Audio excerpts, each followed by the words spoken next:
This is a Step Beyond the Fire podcast. My name is Cully. I'm a land manager and a wildlife biologist here in my home state of Florida.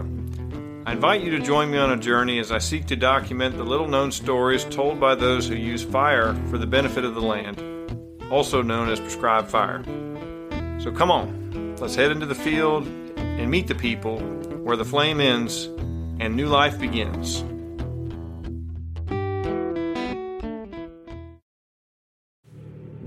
Hello listeners, this is Cully, your host, and today we have a special episode for you. It is February 6th, 2023, and I'm in the truck this morning getting ready to head into work, and it looks like we have favorable conditions for a prescribed burn this morning. I'm just looking at the weather forecast here. You can hear the engine running in the background. I can't promise that the audio is going to be great today.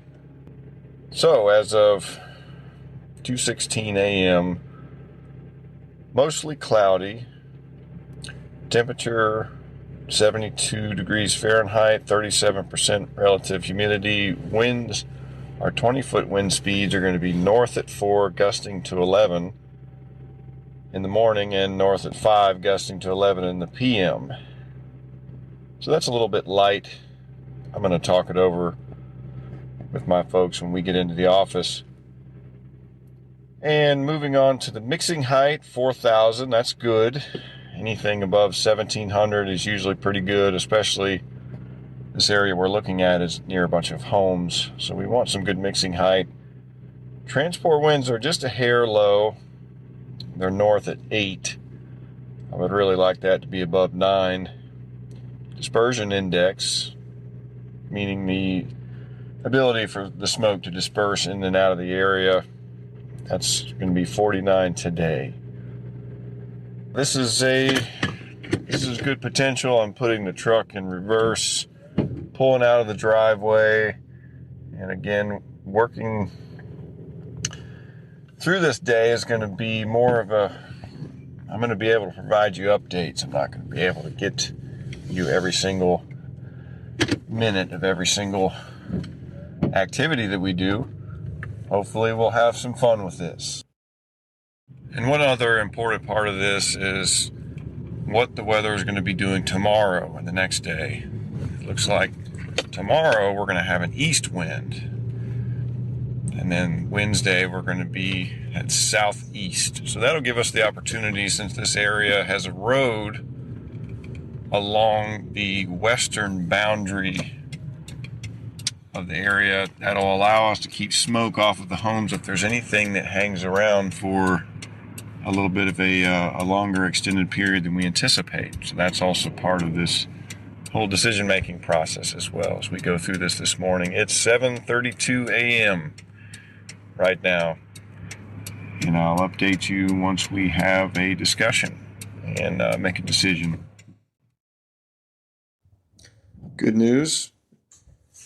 It looks like we have our burn permit this morning, and we had a long discussion about the expected atmospheric conditions and the wind directions, and we decided to create a plan that was going to be more feasible given our conditions, which means we decided to break the burn unit up into a smaller area and have a plan to cut it off, so to speak, if we feel that the smoke and the atmospheric conditions and the on-site fire behavior are going to end up being a little bit, less desirable than expected. So we've got our plans in place. Spoke to a few folks on the phone and coordinating equipment and people, resources to kind of get things lined up and ready to go. So I'll be heading out to that area shortly. And the permit is issued to us by the Florida Forest Service. So they basically look at what our request is for the day. They look at our conditions and our expected fire behavior and those other kinds of things, and issue us a green light, for lack of a better term, to go ahead and proceed with our activities for the day. So we're happy about that, and we're optimistic for the day. And we look forward to working through getting our plan together and getting folks together and having a briefing or a discussion about the plans of the day. We've got about six people available. I'm pulling my gear out of the locker now and getting my radio and boots and all of my protective gear situated so that I can start making my way over to our shop area that's got all of our equipment. Some of the things I'm grabbing include my bright yellow long sleeve Nomex shirt and my green pants. Not a very color coordinated approach, but it does give you high visibility if you're hiking around out in the woods so people can see you. That's all flame resistant gear. I've got my work gloves. I've got my 9-inch tall leather boots, lace up boots, my hard hat, got some eye protection, sunscreen, got my radio, got the all important handheld lighter. Got to have that with you during the day too. Got to make sure you keep track of all this stuff. And last but not least, my lunch today, which consists of chili. Not a good day. Hopefully my lunchbox doesn't get dumped over at some point and get chili everywhere. I also can't forget to mention my all-important fire shelter, which is really the lifeline for you.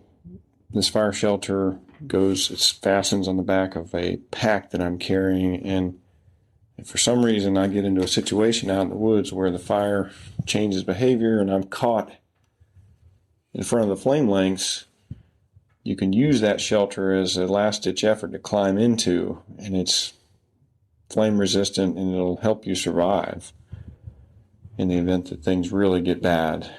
So hopefully we never have to use it, but better to have it and not need it than need it and not have it.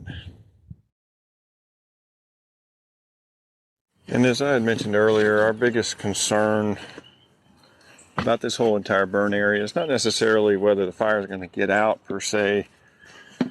We're just concerned about the smoke management side of things. We've got about 15 or maybe 20 acres we're looking at, and it's along the southern boundary of a bunch of homes. So there's probably 8 or 9 homes in the area where if anybody's home, they look out their back door and see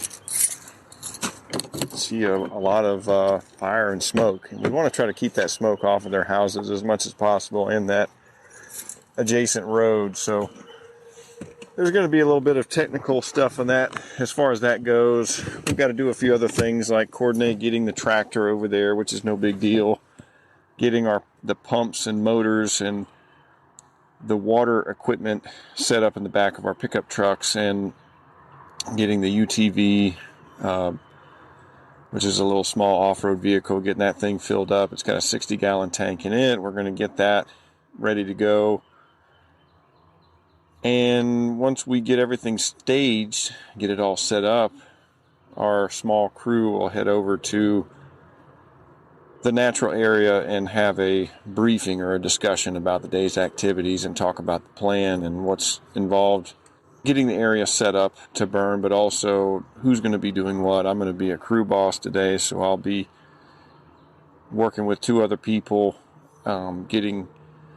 basically breaking up into 2 different teams and lighting this area. If you can envision the area as an old farm field that has maybe not been farmed for 5 or 6 years. A lot of it's dense, overgrown, kind of grassy area, fuels with a few pines scattered throughout, and definitely good wildlife habitat though. We do see quail out in this area on occasion, and white-tailed deer, and there are gopher tortoises again. There's some other wildlife species that we find out in this area, and this is definitely a higher priority for us to get this area finished up today and get the fire put in the area and the smoke out and having it mopped up or cleaned up, so to speak, metaphorically, spraying out the areas that are smoking or smoldering afterwards to try to help keep that smoke to the lowest extent possible. because we have a school to the north of the area and a major road off to the east. So there's a few concerns on that front. It's now 8:30 or about 8:40, and I'm heading over to the shop area to get things up and going.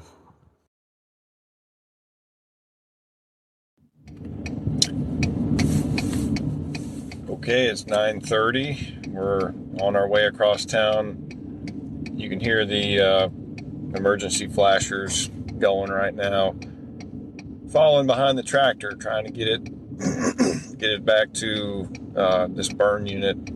There's definitely some unhappy people following behind us as we slowly inch our way across town. I think we just got passed by somebody on a bicycle. But at any rate, we'll be there hopefully soon and get started with the crew discussion, the briefing, and yeah, go from there.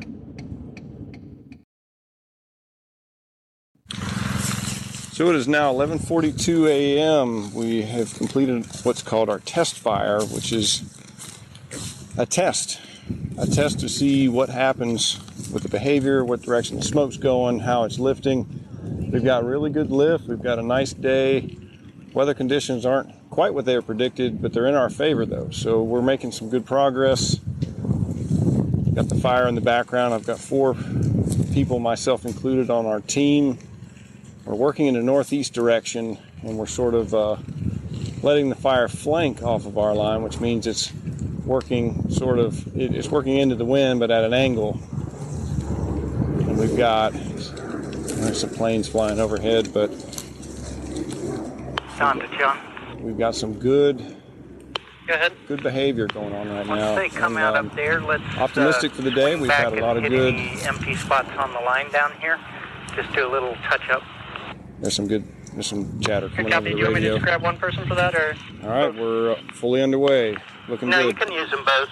I'm good with. I don't want to go too much further on the interior until we've got a really solid line down here. Good copy. Full fat now. So some of the things I'm seeing at this time of the day is that we're trying to get our downwind black established, which is essentially a wide gap of burned vegetation that's like a big rectangle sort of, that allows us to, now that we have that safely burned, we can continue into the wind and put small dots together and let them all come together as the wind will allow. So kind of right now what I'm seeing is I'm standing under some oak trees watching this stuff not really do a whole lot. There's mostly, when you're trying to burn under oak trees, there's just never really as much fire behavior as you'd like. So I'm seeing that. I'm seeing some of these pines are getting a little bit of fire on them. Definitely lower intensity. Vegetation is about waist high. And we're seeing, again, the smoke's still looking pretty good. It's going to keep it away from these houses. When we get close to them, I can see about 6 houses from where I'm standing looking north right now in a street. And I do see some people looking at us already. So yeah, there's going to be a little bit of that dynamic. A good opportunity for engagement with people. So we've got good behavior so far. We've got good weather conditions. It's nice and cool out.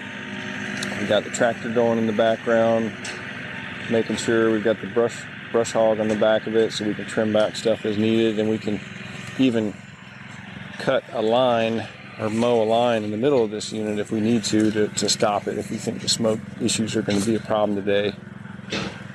So we feel pretty confident about that, and we got to watch this road pretty closely. But other than that, nothing but blue sky, a little bit of wind gusting through the pines and the oaks. We got some cedar trees here too. We got the engines running in the background that deliver water to the area. So we're in a holding pattern right now, waiting for the next instruction, the next phase of the day, which is going to be igniting on the inside of this area. So that's going to be a different dynamic. There's going to be a lot of hiking and a lot of stepping through chest-high, thick vegetation. So we'll see how that goes.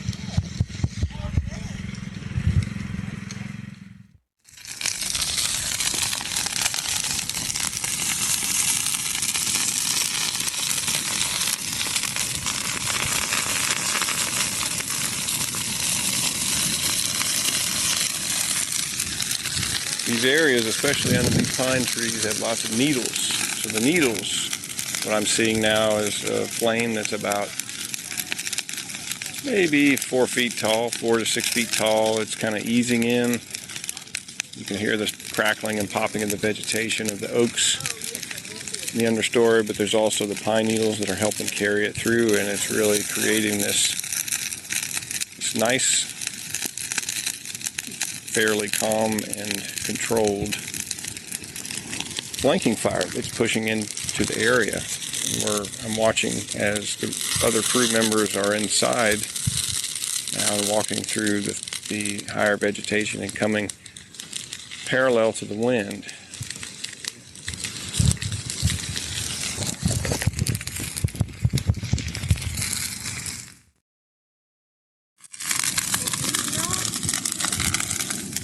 Yeah, it's coming together pretty good. We just got to make sure that nothing gets over here into these pine needles on the other side of this little lane. Okay, go ahead and put this out, Cully. Yes, please. If you could put that out. Yeah, that'd be great. If you just scratch it out a little bit, that's fine. Ooh, yeah, so I'm gonna jump over here and stomp on it. Oh.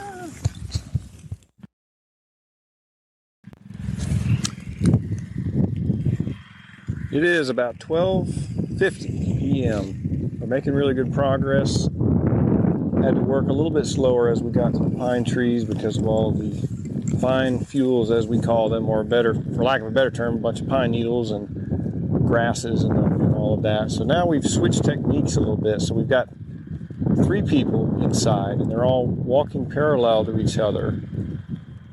First one stays ahead of the group, the second one follows, and the third, they're all sort of in a directional walking pattern. And we're getting a little bit more aggressive with our techniques right now because we've gotten into some different fuels, different categories. It's the old field with a lot of blue stem, a lot of bunch grasses, some shrubs here and there, and a few pines dotted around there, here and there. So still got the pump and the motor, spraying water, trying to keep things looking good. But again, it's turning out pretty nice so far. My next job is going to be walking back down this line to make sure that nothing got out far away where I can't see it. So I'm going to go down there and check on things a little bit, and feeling excited. This is coming together nicely. We still have a pretty good ways to go as we get close to these houses, but we got 3 people in. Everybody's happy and talking in the background. You can probably hear them. And as they walk towards me, there's these big lines of fire that just looks like it's following them, but they've got plenty of good control. And as long as the wind stays within our favor, I'm hoping that we will have this thing, I'll have it looking good here before long. Standing downwind of this burn, I see a lot of insects taking flight, a lot of grasshoppers and a lot of other types of bugs. I can't tell what they are, but there's a lot of ash floating past me. I don't know if you can hear the fire in the background or not, but hopefully you can.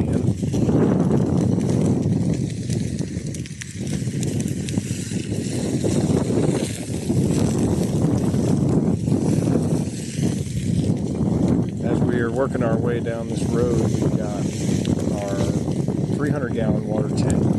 We're doing what's called pump and roll. So that means that during this phase of the burn, which is ignition and holding, we're using that water to hold this little grassy road that we're standing on.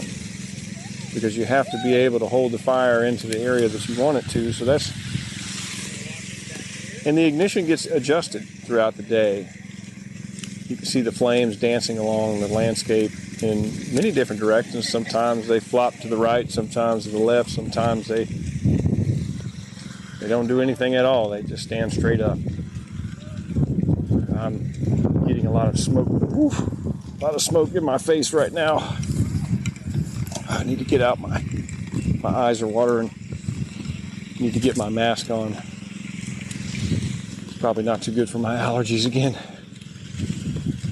This old field habitat type is actually a pretty healthy quail population. Seen white-tailed deer. We had a red-shouldered hawk join us for our meeting or our discussion under the oak trees as we set our plan together for the day.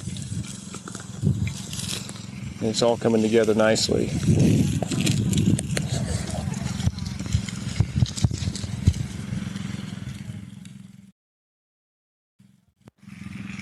So now, during the day, it's 10 after 2 p.m. We've just gotten to the northern portion of the burn unit. The smoke is still going in the direction that we want it to go. We just set our anchor point, which is a strong, the anchor is a good metaphor because it suggests that we have reached the point where we feel comfortable and we're locked in, so to speak, in one portion of the area. And on my side, my anchor point is this big corner that's a hard 90-degree angle that comprises the northeast corner of the rectangle. So now we've turned the corner on the northeast part of the rectangle and are standing right here looking along the boundary fence, and we're right near a bunch of homes. So we've made it up to where the neighborhood is. We've got no neighbors are upset or anything yet. So as long as the smoke stays where it's supposed to, I think we're going to have this thing finished up here within the next hour anyway, igniting. And then we're going to move into the mop-up phase. The mop-up phase is that part of the day where it's the worst part of the day, because a lot of smoldering logs and limbs and things that are still burning that at least within 30 feet of the line, if you stand looking in, you got to spray them out. So that requires a lot of water, a lot of breathing ash and dust and smoke, and really just getting into that part of it where you have to maintain that standard. It's a very critical component of the day, because if you walked away, if you left a log that was smoldering right next to where the containment or the control line is, something could happen. Something could get out. So we're right on the cusp at 10 after 2. We're right after the cusp of getting ready to move into that phase. That's somebody over the radio reminding us to drink water, because I've been bad about it myself today. I've got my drip torch here. It's smoldering. It just went out. And you might be able to hear the fire crackling still. So our anchor point is in, and now we're awaiting the last and final ignition of the day to come our direction. Those individuals are going to walk back towards us parallel and put those dots of fire down again, and finally we'll be able to get to a point where we're comfortable with that phase of the operation.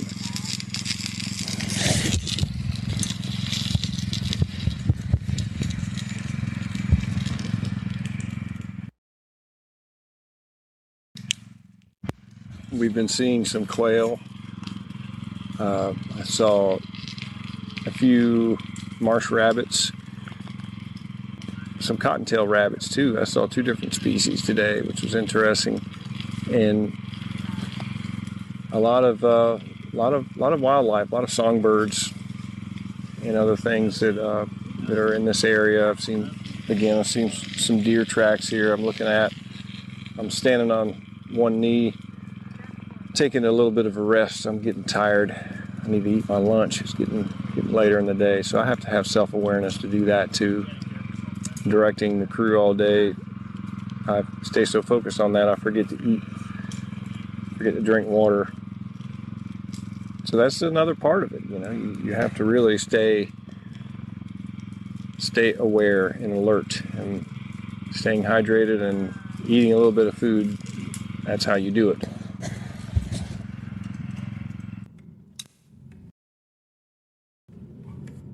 So now it's about 2:30, and we're on the northern boundary again, working along the last strip of fire that we're putting down for the day. Things are looking pretty good. I'm in the truck right now. I'm driving the 300-gallon water tank behind us and watching people in the rear view mirror doing their thing, getting this thing wrapped up. The biggest thing is going to be this mop-up phase. There's a little bit of mulch that was mulched. We did some restoration work in here where we brought in a contractor to mow a bunch of cherry trees and laurel oaks and other woody species that returned to this particular spot. It hasn't had any fire since 2011, so we started the restoration process, and that's why we picked a day like today, because we have more predictable winds. We had rain recently, and we restore better when there's cooler conditions and there's been recent rain and it's more of the dormant season. But it's February 6th, so we're just now starting to it's actually feeling like the growing season. So we're right on the cusp. Had some warm days in here, and a lot of the plants are starting to resprout and green up.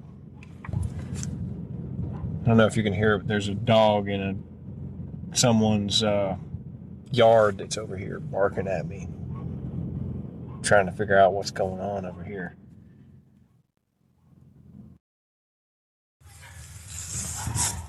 Okay, it is 3:20 p.m. As you can tell, my sinuses are getting worse for whatever reason, but we took a rest under the shade of an oak tree, had our lunch, and now we're starting the mop-up phase. See the UTV in the background coming by. Hopefully we're going to be able to get these smokers put out relatively quickly. Kind of playing the waiting game right now, because sometimes you just need to wait a little bit and let everything burn down and get to looking a little bit better before you start spraying stuff out. Sometimes it's good to let some of these logs and stumps and stuff burn out, so that in the long run you just don't have as much fuel on the ground. And so we're beginning that phase now.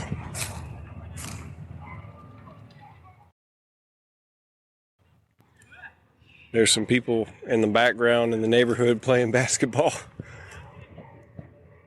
Waved at us earlier.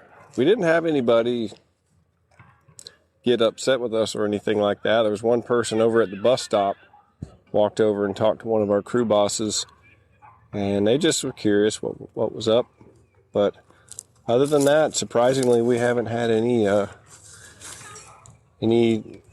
interactions too much with the folks in the neighborhood. It's pretty calm and pretty ideal, really. It just so happens just a few minutes ago I had a phone call from some of our cooperators with the Florida Park Service asking for help on a burn tomorrow too. There's some good weather, so we may go load up and go help them tomorrow, and then Alachua County needs some help on Wednesday, so we may load up and go help them. So we'll see how it goes, but this week has turned out to be an especially good week so far because of the weather conditions. Again, like we talked about, the atmospheric dispersion, the relative humidity, the number of days since it last rained, the wind speeds and direction, all that good stuff. There's a lot of great people here that are looking to do this type of active management any chance that they get. And I think that's really great. And that's one of the things I think is important for you as the listeners to understand, is that there's a lot of people working together around here, and it makes for a happy, joyous experience that we can all benefit from.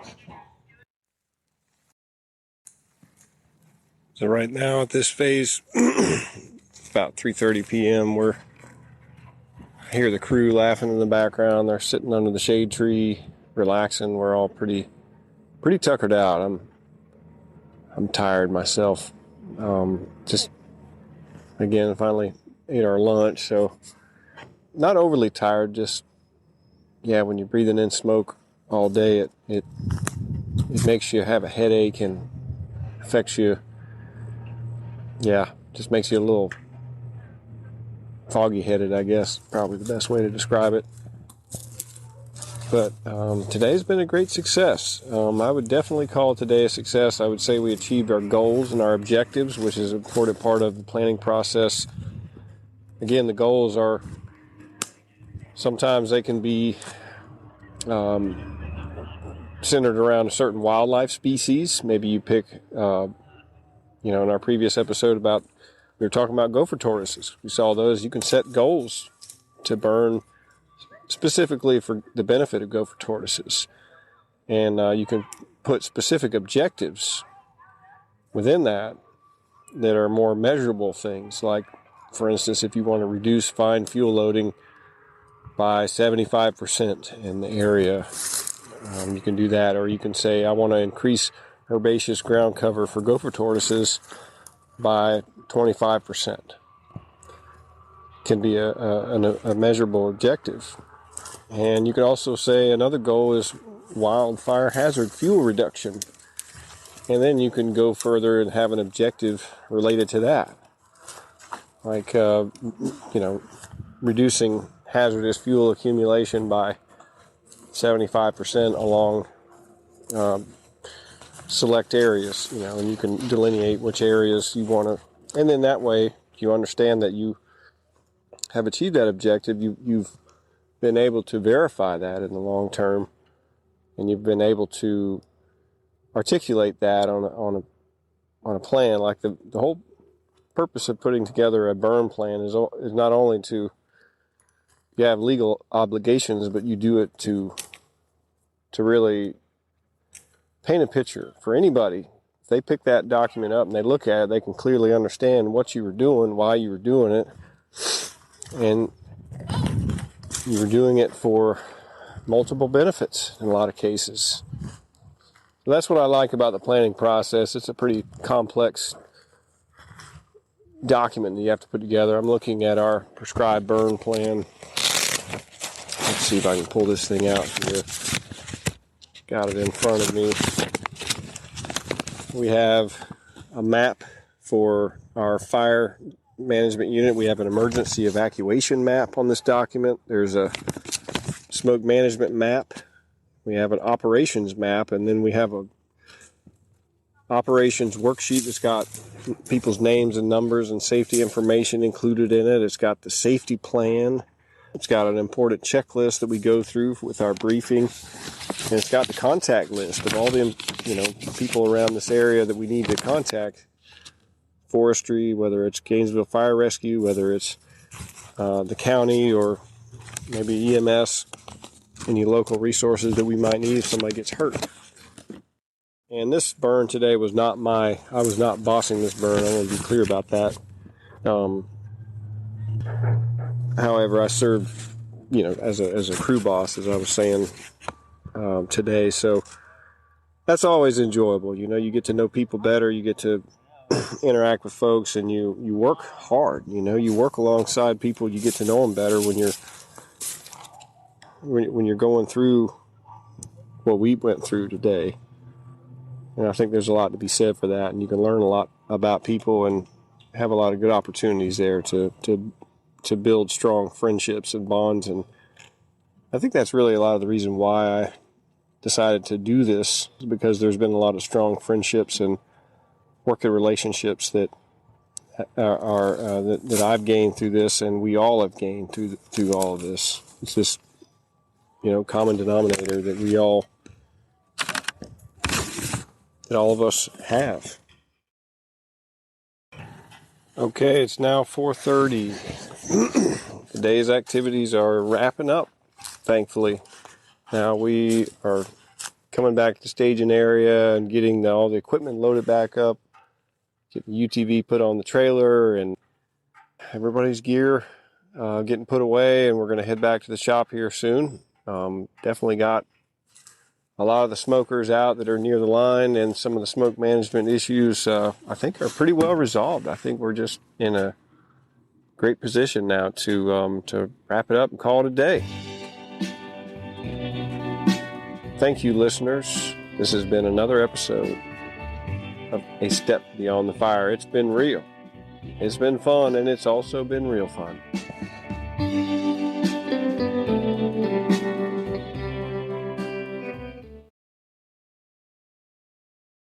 Well, friends, I hope you've enjoyed hearing about the 4 operational phases of a burn. And again, the whole purpose of this was to introduce you to some of the concepts that we're going to be talking about when it comes to prescribed burning and how we move through that phase during the day.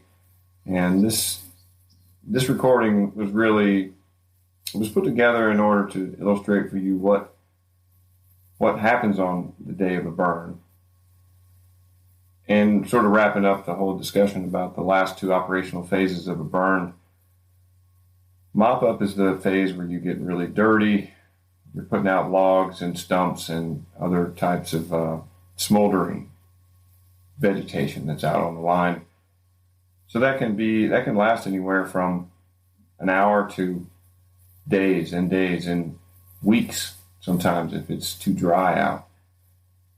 And then that moves you into the last and final phase, which is called declaring the fire out. And it really, simply put, is just a way of writing down on paper as if you're the burn manager and this is your fire, you need to be able to officially declare it out when you believe that there is no longer any combustion or any burning occurring inside the burn area. So that really wraps it up. That's the 4 operational phases in a nutshell, and I look forward to getting more into hearing stories from the conservationists that we're going to meet soon. And as we move through that, it's going to be a lot of fun. Looking forward to it.